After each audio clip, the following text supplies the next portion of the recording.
Hi friends, bone lake 2024లో release అయిన ఈ అమెరికన్ ఎరోటిక్ థ్రిల్లర్ ఎలా ఉందో ఇప్పుడు చూద్దాం. ఓ జంట సేజ్ అండ్ డియాగో సరస్సు పక్కనున్న ఓ పెద్ద బిల్డింగ్ దగ్గరికి వెళ్ళి ఎంజాయ్ చేయాలనుకుంటారు.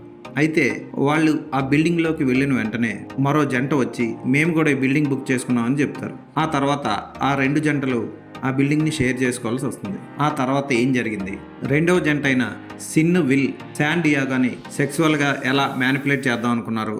అయితే ఈ రెండో జంట సిన్ విల్ ఎవరు, వాళ్ళ వెనకున్న ఫ్లాష్ బ్యాక్ ఏంటి, ఆ లేక్లో జరుగుతున్న హత్యలకి కారణం వీళ్ళిద్దరూ ఎలా అయ్యారు అన్నది సినిమా చూసి తెలుసుకోవాలి. సినిమా స్టార్టింగే ఓ జంట బట్టలు లేకుండా అడవిలో పరిగెడుతూ ఉంటుంది. సరస్సు దగ్గర నుంచి వాళ్ళిద్దరిని ఓ హంతకుడు వేటాడి చంపుతాడు బాణాలతో. అక్కడ చాలా భయంకరంగా బీభత్సంగా చంపుతాడు. ఈ ఫస్ట్ సీనే ఫ్యామిలీతో కలిసి కూర్చొని చూడడం. ఇక ఆ తర్వాత సీన్లు అన్నీ అలాగే ఉంటాయి. అక్రమ సంబంధాలు, సొంత ఫ్యామిలీని హత్య చేయడాలు, ఇవన్నీ మనం వింటాం, చూస్తాం.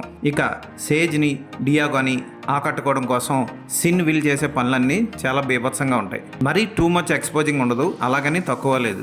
కొన్ని షార్ట్స్ చాలా భయంకరంగా ఉంటాయి, వైలెన్స్తో కూడుకొని ఉంటాయి. తల పచ్చడైపోవడం, రంపాలతో తలలు కోసేయడం, గొడ్డలు దించడం, ఇటువంటివన్నీ చాలా భయంకరంగా ఉంటాయి. అయితే ఎక్కువగా డైలాగ్స్ మీద ఆధారపడ్డాడు దర్శకుడు కొన్ని సీన్లో. మెర్సిడెస్ బ్రైస్ మార్గన్ దర్శకత్వం బాగుంది, కానీ ఇంకొంచెం మసాలా యాడ్ చేసి ఉంటే బాగుంది ఈ సినిమాకి. ఎందుకంటే డైలాగ్స్ ఎక్కువైపోయి యాక్షన్ లేక, కనీసం వైలెన్స్ కానీ రొమాన్స్ కానీ రెండూ లేక అక్కడక్కడ మధ్యలో బోర్ కొట్టిస్తుంది ఈ సినిమా. రాంగ్ టర్న్ కానీ, సా కానీ, హాస్టల్ కానీ, ఈ 3 సినిమాల్లో ఒక వైలెన్స్ సీన్ అయిపోయిన తర్వాత ఇంకొక వైలెన్స్ సీన్ లేదా ఒక రొమాంటిక్ సీన్ ఇలా వస్తూ ఉంటాయి. ఈ సినిమాలో అలా లేదు. సినిమా స్టార్ట్ అయినప్పుడు వైలెన్స్ సీన్తో స్టార్ట్ అవుతుంది, ఆ తర్వాత చిన్న రొమాన్స్ ఉంటుంది, తర్వాత గంటల కొద్దీ మాట్లాడుకుంటూనే ఉంటారు. అయితే అక్కడక్కడ కొన్ని ఇంట్రెస్టింగ్ సీన్స్ ఉంటాయి. ఉదాహరణకి వెబ్ కెమెరాస్ యూజ్ చేసి సేజ్ డియాగో ఏం చేస్తున్నారో వాళ్ళని కనుక్కోవడం, ప్రతి రూమ్లో డిఫరెంట్ వస్తువులు కనపడడం, ఇవన్నీ ఓకే అనిపిస్తాయి. పర్వాలేదు అనిపించే సినిమా త్వరలో అమెజాన్ ప్రైమ్లో రాబోతుంది. ఈ సినిమాలో యాక్ట్ చేసిన నలుగురు కూడా బాగా యాక్ట్ చేశారు. రొమాన్స్తో పాటు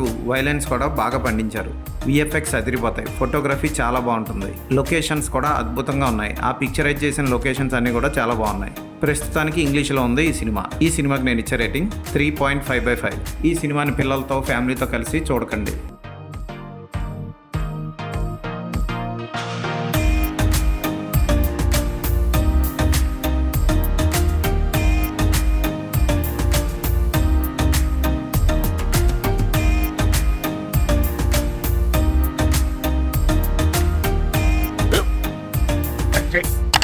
స్కూల్ బెంచ్ లో ఎంత గట్టిగా ఉందరా? కొట్రా, కొట్టు, పర్లేదు, కొట్టు. అబ్బా చేయి నొప్పి పెట్టేసింది బాబాయ్. ఆ, నీకు నొప్పి ఏంటి నువ్వు కొడతావా? కమా బిట్ మీ యార్. వద్దు బాబాయ్. వాడిని నేను కొట్టడం లేదమ్మా, వాడినే నన్ను కొట్టమంటున్నాను. నువ్వేం కంగారు పడక్కర్లేదు. అడుగుతావేంటి?